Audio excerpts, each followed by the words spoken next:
200 साल के आसपास उनने कल्पना कर ली कि 21 शताब्दी भारत की होगी।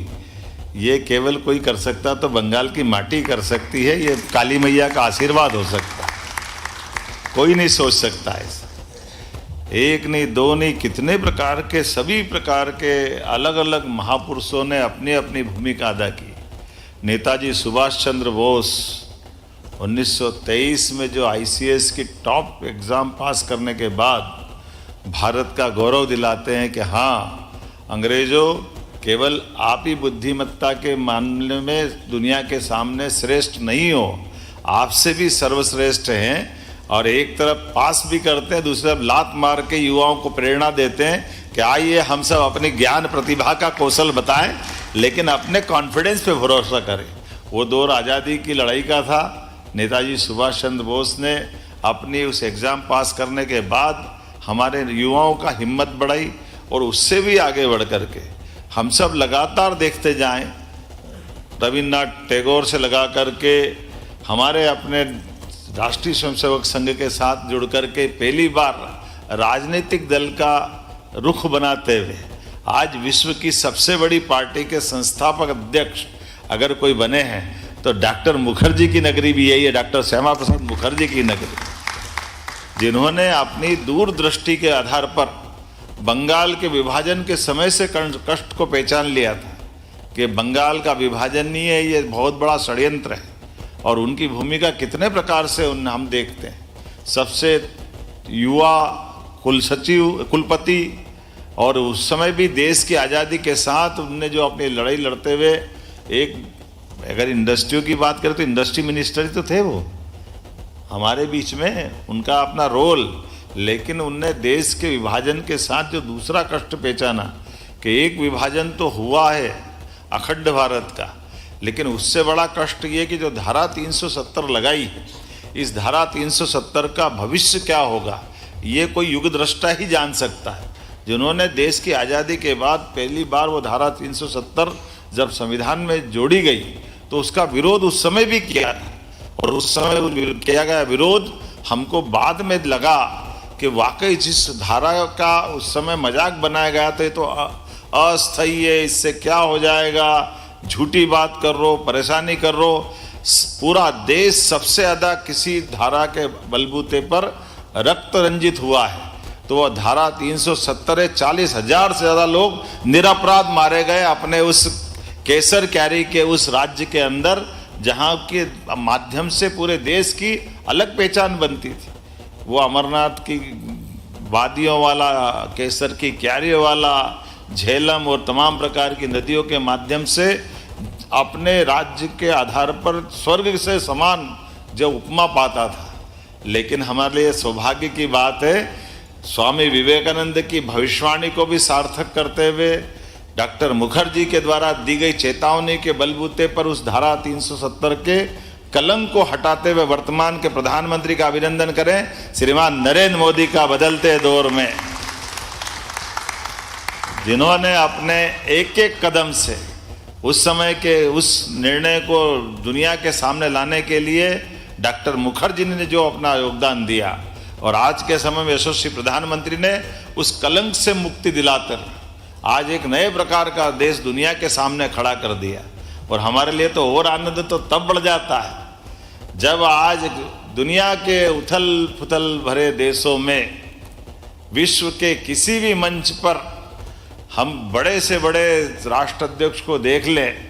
लेकिन अगर मोदी नहीं है तो वो मंच अधूरा है। ये दौर भी हम देख रहे हैं, ये सौभाग्य की बात। ऐसा लगता है कि जैसे अंधेरी रात में हजारों लाखों कितने ही तारे टिमटिमाए, लेकिन जब सूर्य का उदय होता है तो एहसास होता है कि दिन का उदय हुआ है। हमको मालूम है हाथ मसलते बड़े बड़े देश कभी क्या कहते कभी क्या कहते, नींद भी नहीं आती रात में उनको कि ये क्या करें भारत का। ये बदलते दौर का भारत है जो स्वामी विवेकानंद की भविष्यवाणी को सार्थक करते हुए उस दिशा में कदम बढ़ा रहा है, जिसका एहसास हमको, और इसका एहसास हमको इस नाते से और बढ़ जाता है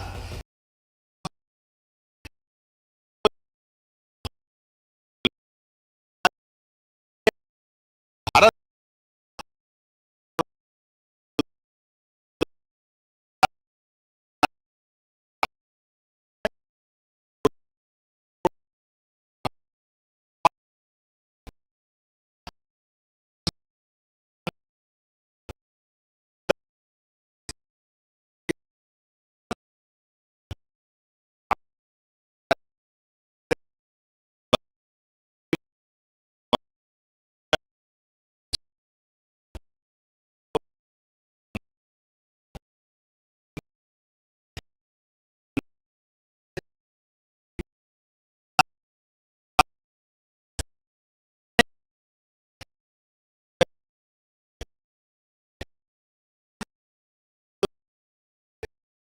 तो भाषण बोलना हो, करना हो, बैठे बैठे उंगली पे सब जोड़ लेते हैं, हाँ कहाँ अपना किधर चलना चाहिए, हवा किधर बह रही है, कौन सी दिशा में कदम बढ़ाना चाहिए। लेकिन मैं इस मामले में निश्चित रूप से आपसे कह सकता हूँ,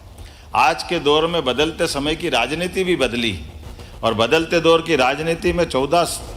के बाद से बदलता देश दुनिया देख रही है, जब सुव्यवस्थाओं की तरफ एक एक करके सभी सेक्टर में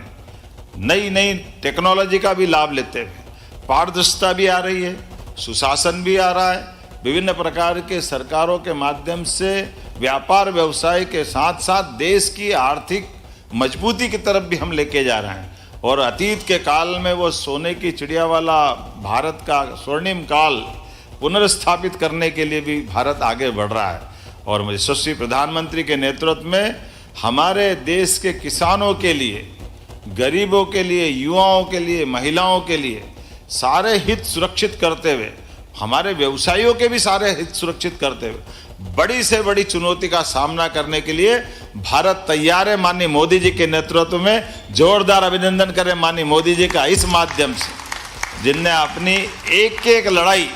इस समूचे वर्ग के लिए लड़ रहे हैं। और आज बदलते दौर में इसलिए हम अपने मध्य प्रदेश की अगर बात करें तो उनके आशीर्वाद के बाद जब 2023 से हमारी सरकार बनी तो सरकार के माध्यम से हमने अपने सभी प्रकार के व्यापार व्यवसाय को बढ़ावा देने के लिए लोक हितैषी नीतियां जो व्यापार परक भी है, व्यापारियों की सुविधा के लिए भी है, उद्योगपतियों को सरलता से, सुगमता से व्यवसाय बढ़ाने की अनुमति भी देती है और सुशासन की तरफ भी ले जाती है और आश्वस्त करती है। मध्य प्रदेश शांति का टापू है, कभी कोई लेबर की हड़ताल नहीं होती, कभी सुना ही नहीं होगा मध्य प्रदेश में कोई हड़ताल होती। इतना सरलता के साथ व्यापार करने वाला कोई अगर राज्य है, मैं गारंटी से दे सकता हूँ मध्य प्रदेश में उद्योग लगाइए, आप तो बंगाल में बैठे रहिए, परवारे फैक्ट्री चलते रहेगी, कोई देखने की जरूरत नहीं, आप यहाँ से कंट्रोल कर लो। और देश के मध्य में ऐसा है कि आप उत्तर दक्षिण पूर्व पश्चिम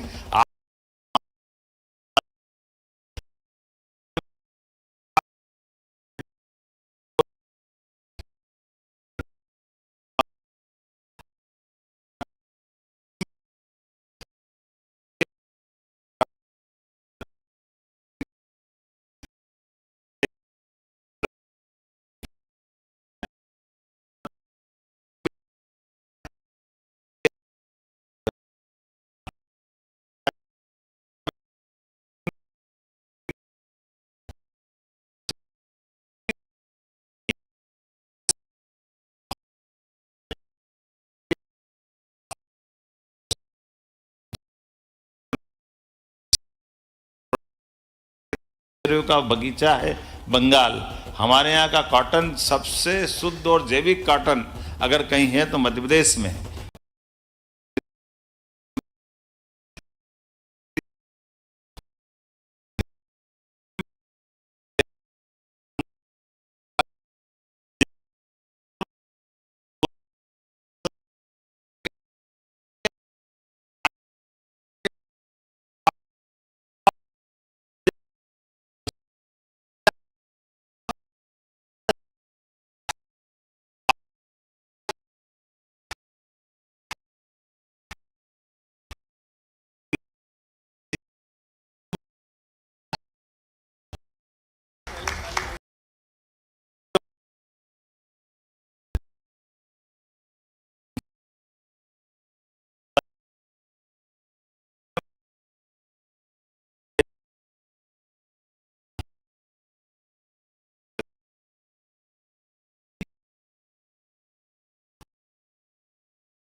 बहुत सारे विभागों में भी काम किया, लेकिन आज के बदलते दौर में अगर स्वदेशी के भाव को बढ़ाना है,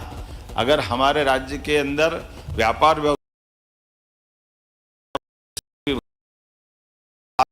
बंटवारा अलग अलग मंत्रियों को जरूर किया है, लेकिन एक काम मेरे पास रखा है, राज्य का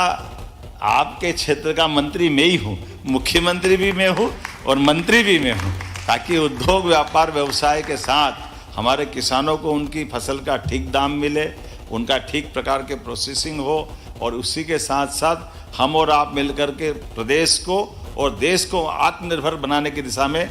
ठोस कदम बढ़ाएं। तो मैं दो भूमिका में आपके बीच में हूँ, जिसको अपने मुहावरे में अगर कहें कि मामा का घर हो हमारे लिए और भोजन पे हम बैठे हों और माँ परोसने आया तो डबल आनंद आ जाता हमारे लिए। एक तो मामा का घर का आनंद है और माँ के हाथ से परोसने का तो वो आनंद ही अलग हो जाता है। तो हमारे जो आनंद की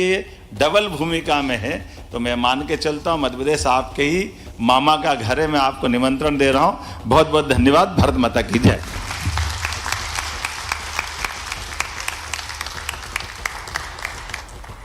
बहुत बहुत धन्यवाद।